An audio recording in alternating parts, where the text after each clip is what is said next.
आता लोक मिळाले का कृषी बाकडून होते आता याच्यात तिघा जण आहे बघा, ग्रामसेवक आहे, प्रशासक पण याच्या सोबत ते कसं कसं एक प्रशासक सांगणार आहे आणि तलाठी मॅडम हे तिघं बॉडीचे मेंबर आहे. सर एका विहिरीच्या पुनर्भरणासाठी सरासरी खर्च किती लागतो शासनाच्या नियमानुसार? बघा मागे 17,000 रुपये होते मागच्या मग सांगतो.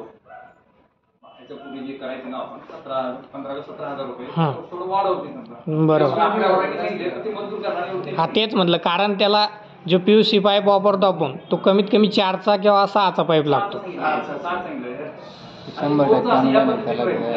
तेच ना सर, तेच सांगते ते.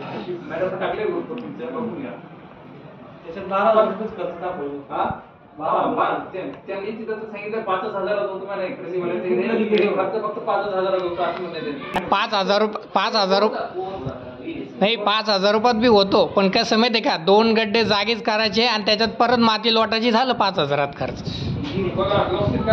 नाही नाही नाही म्हणजे सांगतो, नाही तर हां साहेबांच्या सूचना आहे, मी पुढे टँकर देणार नाही.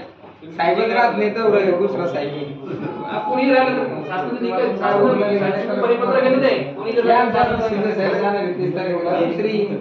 मी नसलं कोणी नसलं शासनाचं परिपत्र राहील ना.